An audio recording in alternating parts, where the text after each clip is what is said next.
Okay, so 11.1, we started kind of talking about probability and how we look at things and determine how probable something actually is.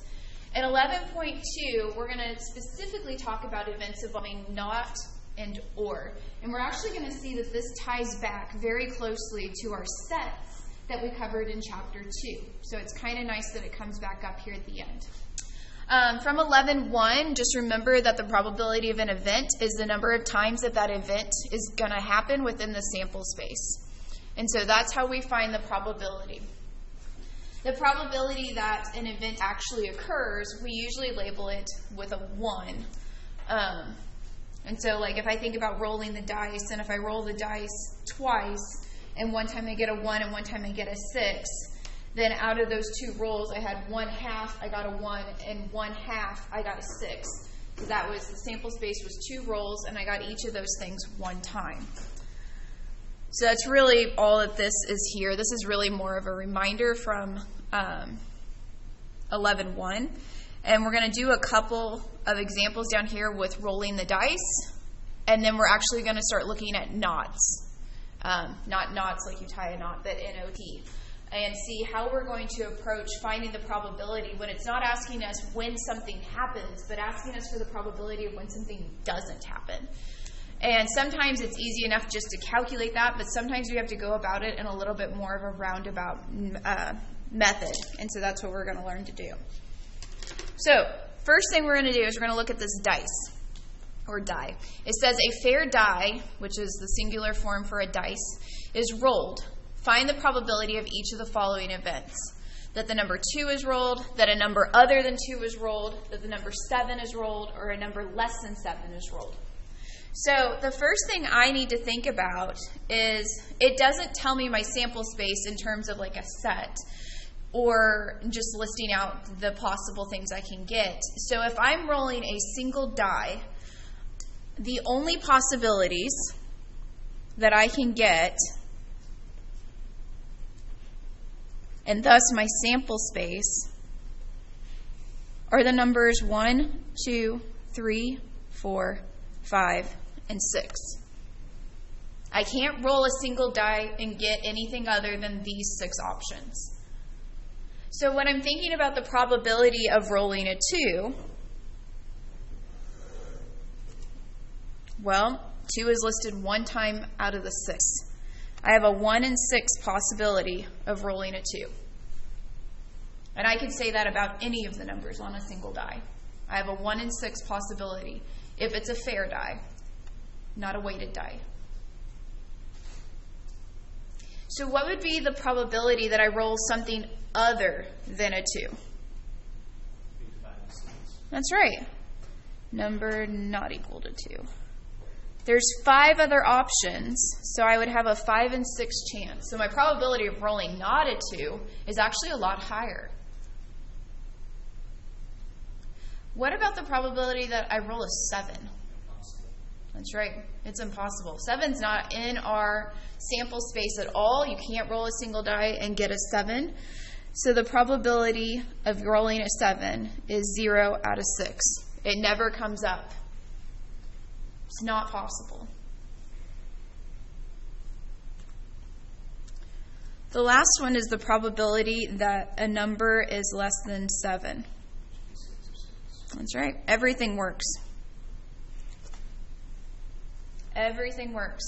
And I don't remember if Pearson likes you to leave it like this, like 6 over 6 and 0 over 6. I know in the notes section of your textbook, it likes you to leave it as a fraction like this. Kind of going back to in chapter 12 even, when we did frequency distributions, a lot of times when we listed our frequencies out, we didn't simplify those. We left them as 4 over 24 and 2 over 24. And the reason for that is because that bottom number tells us how large our sample space is, how many different options were available for that. And so on the exam, like on the final, I want you to leave it like this. I don't want you to simplify it to 1, but you're going to have to look at what Pearson wants, and it will be very specific if it wants you to simplify that or not. Any questions on how that worked? All right, let's flip over. There's a neat table, at least I think it's a neat table, that kind of connects 3 of our different chapters from this class. When we are thinking about not in terms of events, like what is the probability of not rolling a 2, what we're actually thinking about is the complement of rolling a 2. Or we're thinking about subtraction in terms of arithmetic. So set theory, logic, and arithmetic all tie together. And they all include the not, the or, and the and. And we've actually done all of these in our set theory back in chapter 2. And we did all of them back in chapter... Was 9 our algebra chapter? I think 9 was our algebra chapter. So it's all very interconnected, which is really nice. So we're going to use the complement, or thinking about the complement of our sets in order to do our not. And we're going to use union today to help us out with our or. That's going to come later. So in case you forgot from chapter 2, here's a sample space. And in the circle is all of our events that are going to happen. So the not corresponds to all of the events that don't happen. That's known as our complement. And that's all of the shaded space that's out here, not included within our event circle. And so when we're thinking about nots with probability, sometimes it's easier to think about taking the 1, which is like everything happens, and then minusing the probability that the event will actually occur. And we could have done that back here when we rolled the dice. We didn't need to because it was such a small sample space that we could see that there was 5 other options. But if I would have done here, if I would have taken 1 minus the probability that we rolled a 2, I would still get back to 5, 6. It works. So you can approach it directly or you can approach it indirectly. When it comes to pulling cards out, which is a lot of the problems we're going to do, it's easier for us to think about how many ways we are going to not pull out a certain card than it is to think about all the ways that we are going to pull them out. So the probability that not the event occurs is 1 minus the probability that the event occurs. So sometimes figuring out how often the event occurs is a little bit easier. Notice if we rearrange this, the probability of the event plus the probability of not the event is always going to equal 1, because that's everything within our sample space. So let's look at a card one, because we use cards a lot in probability. When a single card is drawn from a standard 52 card deck, what is the probability that it will not be a king? So we want any card beside a king. 1 in 48. It would be. There are, well, we don't usually look at it quite like that. We're going to keep simplifying, though, a little bit on this one. Okay? So there's 4 kings in a standard deck, right? There's 1 for each suit. So if I want to figure out the probability of not a king getting taken or getting drawn, I'm going to take 1 minus the probability of a king. Probability of a king is going to be 4 over 52, because there's 4 of them in a standard deck. So 52 over 52 minus 4 over 52, because I'm doing it all out by hand. And there's 48 over 52. So there's 48 cards that you could pick that are not kings out of the 52. Now here we do continue to simplify it. On the final, I will make sure and make special notes on where to simplify and things like that. So these are both divisible by 2, so it'd be 24, 26. Those are both divisible by 2. So 12 out of 13. And if you think about the fact that every suit in a standard card deck, or standard deck of cards, has 13 cards, so there's 13 hearts, there's 13 diamonds, and so on and so forth, 12 out of those 13 cards is going to be something that's not a king. And the same thing works for not a queen, not a jack, really any card that you pick. And so we looked at minus the probability that a king would get picked in order to find our knot. This one requires a little bit more work because it's coin tosses, and there's 5 of them. It says if 5 fair coins are tossed, find the probability of attaining at least 2 heads. So at least 2 heads means there's going to be 2 heads, 3 heads, 4, or 5. That's a lot of different possibilities, especially if you remember that the way that we find our fair coin toss, we take 2 to the 5th power because there's only 2 options. There's heads and tails. We're going to raise it to the 5th because we're doing 5 of them.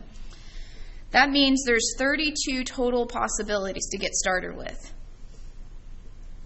And I don't know about you, but 10.1 was the only section that I ever wanted to list out all the things, and that was just because we didn't have any other tools in our belts.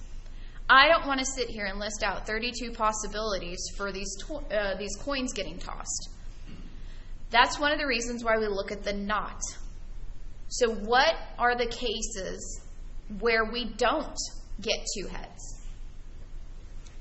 Well, if I have all tails, we don't get 2 heads. If I have all tails except for 1 head, we don't get 2 heads. And I can move that head to any of these spots.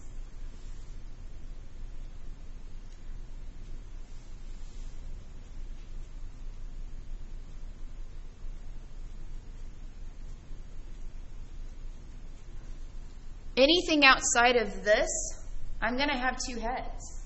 Because I just wrote down all the ones that don't have 2 heads. So there is 1, 2, 3, 4, 5, 6. 6 don't have 2 heads. Now from this, you could tell me how many have 2 heads, but we can also go ahead and use our little rubric, our little formula, where the probability of at least 2 heads equals 1 minus the probability of less than 2 heads. Well, there was 32 total possibilities, and we found 6 that don't work. So 32 over 32 minus 6 over 32, 26 32nds, or 13 out of 16. I could have gone through the process, and I could have written out all 32 of these possibilities, but I would have been spending the majority of my time writing out things that do work, that give me double heads or more. And so in this case, it saved us a lot of time and effort just to write out the ones that didn't work. And that's why thinking of the knot is a little bit easier sometimes, or at least a little bit less cumbersome than having to do all of them. Do we have any questions on the knot?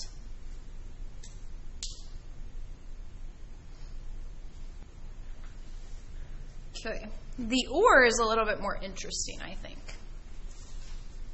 Because the knot you can come at from both ways. But the or is where we're going to union or think of additioning or adding the events together. Because you can do this or this. So we have options. It says if one number is selected randomly from the set 1 through 10, find the probability of each,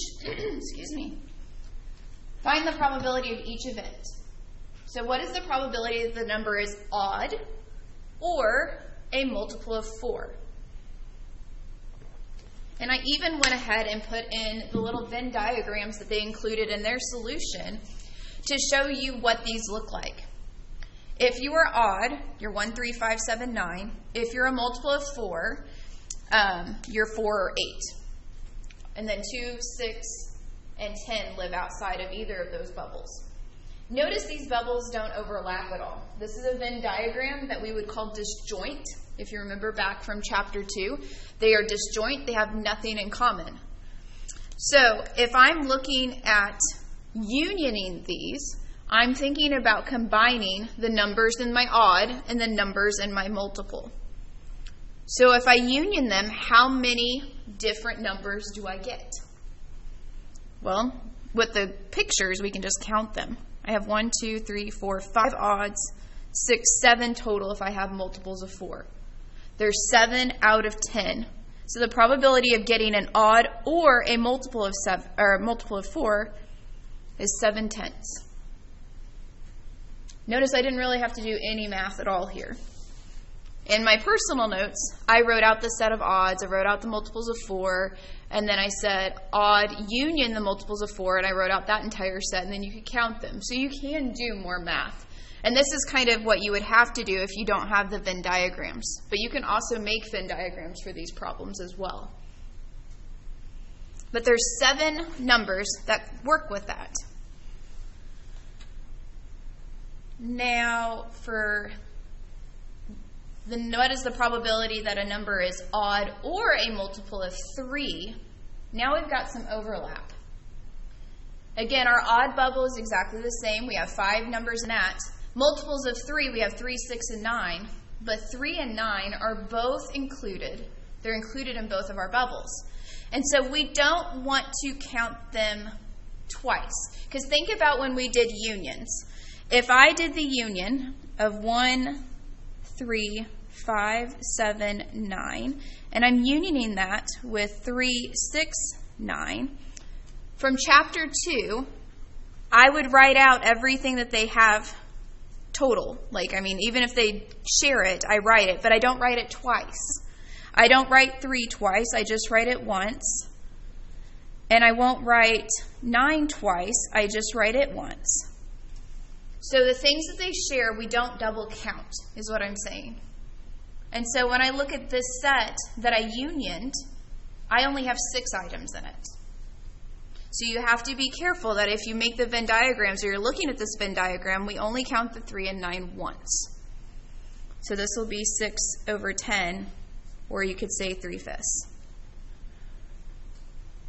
And I feel like I've simplified all of these moving forward. So maybe I would simplify the 0 and the 1 at the beginning of this section. I don't know. I'll accept either. So there's something important to note here.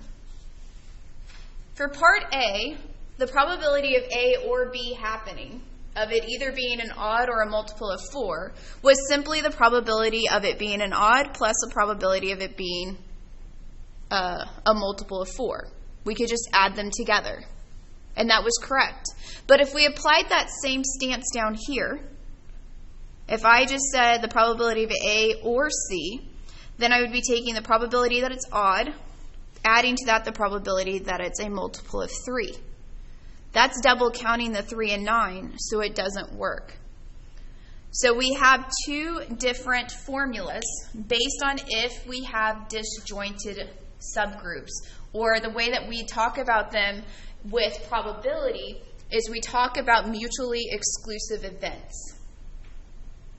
Because mutually exclusive events means that they have nothing in common. Those are our disjoint bubbles, the ones that don't overlap. Part A was disjoint or mutually exclusive. And so we could apply this probability equation.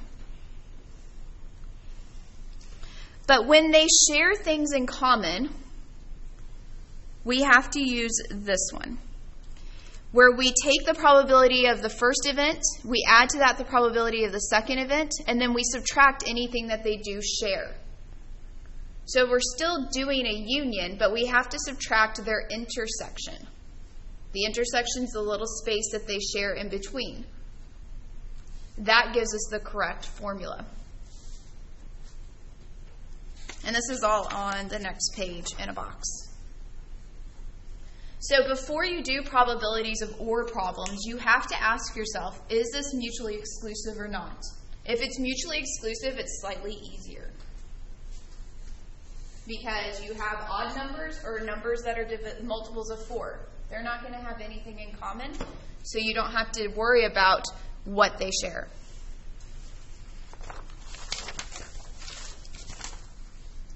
So up there at the top is the addition rule of probability using OR.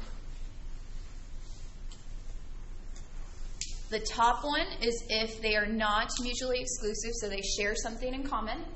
The bottom one is if they are mutually exclusive and they don't have anything in common anyways.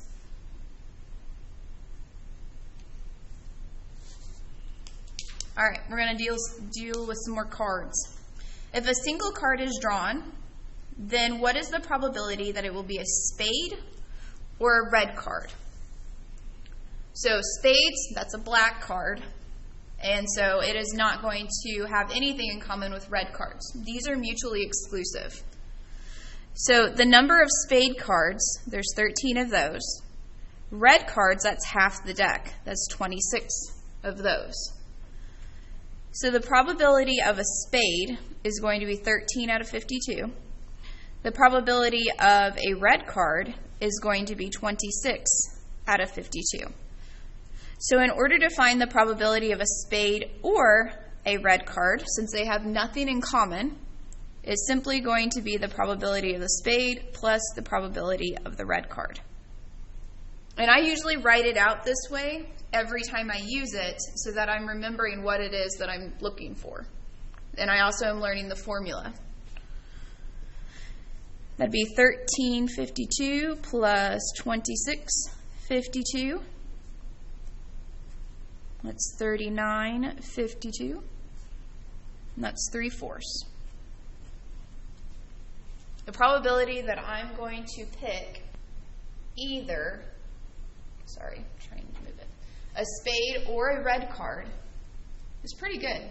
I mean, 3/4 is 75% chance. So these are mutually exclusive. They have nothing in common. So we didn't have to worry about that intersection point. Any questions or clarifications I can make so far?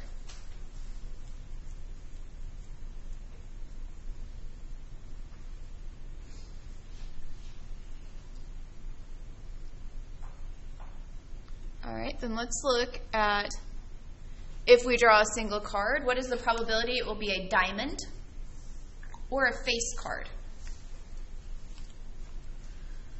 So diamonds, again, any of the suits, there's going to be 13 of them.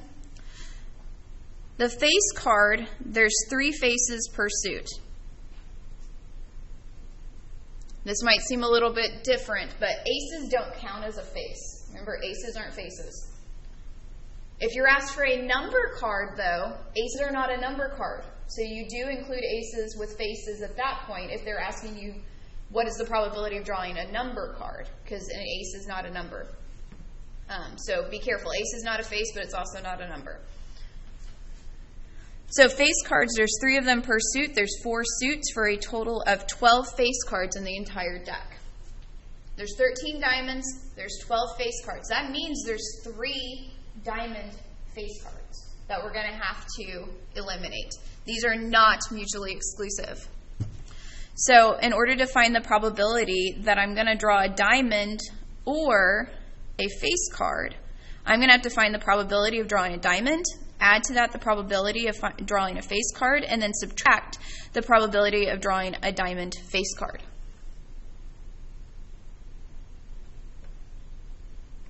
Probability of drawing a diamond is 13 out of 52. Probability of drawing a face card is 12 out of 52. And then, like I mentioned, there's 3 face cards per suit, so there's 3 diamond face cards out of the 52. For a grand total of 22 out of 52, or 11 out of 26.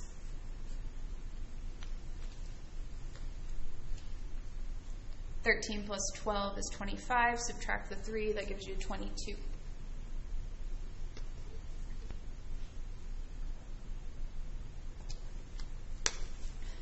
Questions or comments on that one? Are we understanding how we're doing it? It's all clicking. All right, let's look at something other than cards. just because we're going to do a lot with cards. I'm going to zoom out just a tiny bit so I don't have to worry about it not fitting. It says of 20 elective courses, Emily plans to enroll in one, which she will choose by throwing a dart at a schedule of courses. Not the way I would recommend picking your classes, by the way. Never probably goes well. If 8 of these courses are recreational, 9 are interesting, and 3 are both recreational and interesting, find the probability that the course she chooses will be at least one of these attributes. So, what it's asking for is what is the probability that the course she picks is going to be recreational or interesting? Since they have a subcategory saying 3 are both recreational and interesting, that means these are not mutually exclusive categories. So in order to figure out the probability of recreational or interesting, I'm going to have to take the probability of recreational, add to that the probability of interesting, and then subtract the probability of recreational and interesting. Well, it tells us that there are 8 recreational courses out of the 20. There are 9 interesting courses out of the 20, but there are 3 that are both interesting and recreational. 8 plus 9 minus 3 is 14. And that goes down to 7 out of 10. Because not all the classes out of the 20 are listed in her little subcategories. So there's others that are neither recreational nor interesting, and she could land on that. There's at least 6 of those classes. Don't pick your classes by throwing a dart at the schedule, because you might get a class you don't actually need. Probably will get a class that you don't actually need. All right, let's flip over. We got one more slightly long problem, because it's 4 problems all in one. All right, Amy plans to spend 1 to 6 hours on her homework. If X represents the number of hours to be spent on a given night, then the probability of the various values of X rounded to the nearest hour are shown in the table provided. Find the probabilities that Amy will spend each of the following amounts of time.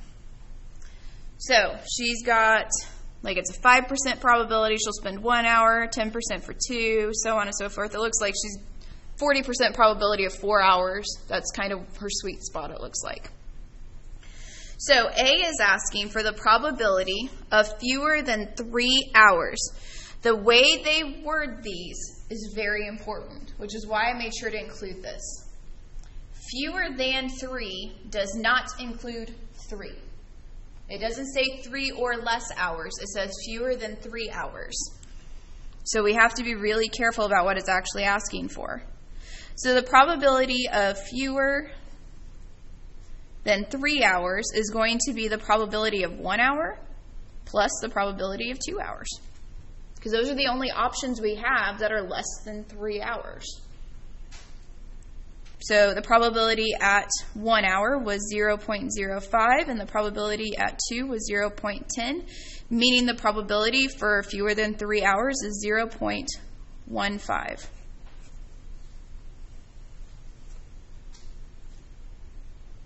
No special formula, just looking at a table or a chart of given information and then applying logic more than really anything else.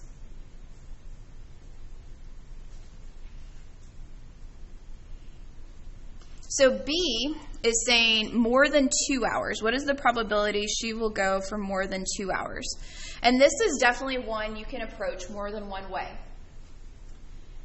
You can use your not that we learned a little earlier, where we say, okay, if it's more than 2 hours, then it's not the less than 2 hours. Or we can do what we just did, but in the other way. So if it's more than 2 hours, we'd be looking at the probability of 3, 4, 5, and 6. This is a relatively small table. There's not a lot of data, so it's not hard to go either way. So let me show you using the not first. I'll do it both ways. If you have the probability of more than 2 hours, then that's 1 minus the probability of less than or equal to 2 hours. And we use the equal to in this case because our problem says more than 2 hours, so 2 hours will not be included. Well, the probability of less than 2 hours, or less than or equal to 2 hours, is actually what we just found up here.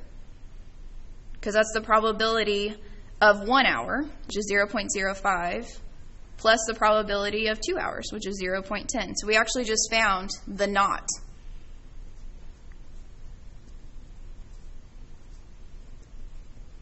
And we see that it's 85. So this is utilizing the not situation that we learned. Or you could have approached it the exact same way that we approached the first problem. Sorry, I'm going to scroll up. You guys have the tables on your paper.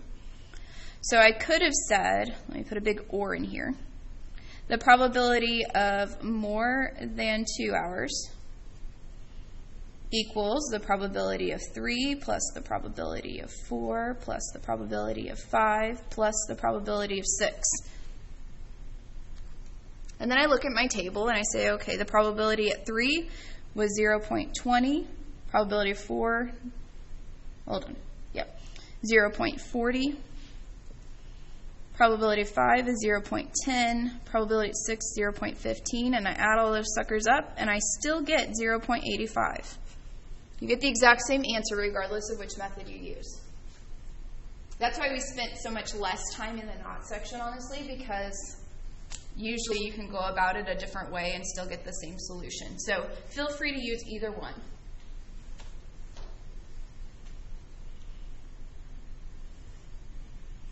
All right, let's look at C.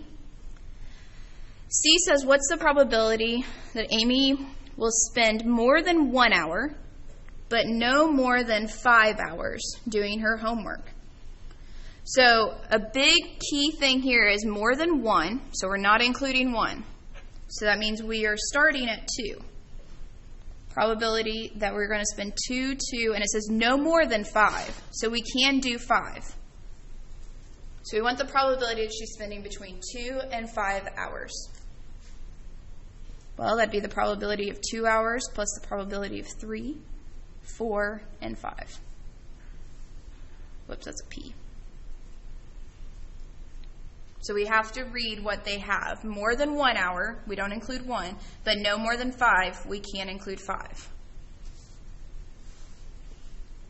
So that's a 10 at 2, a 20 at 3, a 40 at 4, and a 10 at 5 for a grand total of 80.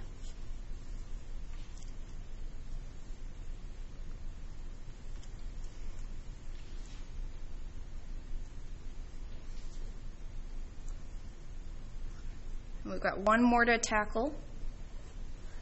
We've got fewer than 5 hours. So again, we can do D the same way we did B. We can do the not, where it's more than 5 hours or equal to 5 hours subtracted from the 1, or we can simply add up all of the probabilities that are less than 5. It's really your preference. I'll just do that one since that's kind of the one we've done on most of these. But I'll show you the other one too on my paper. So the probability of less than 5 or fewer than 5 would be the probability of 1, the probability of 2, the probability of 3, and the probability of 4. Since it says fewer than 5 hours, we don't include 5.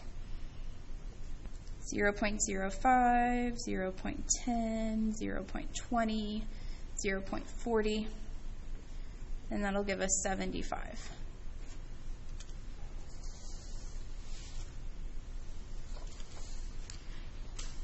On here, this top example right here, I used the not formula where we took 1 minus when it was 5 or greater. Because 5 or greater, there was only 2 options. When it's 5, it's 10%. When it was 6 hours, it was 15%. So you're taking 1 minus 25, which is the 75. Again, same answer, just a different way of approaching it.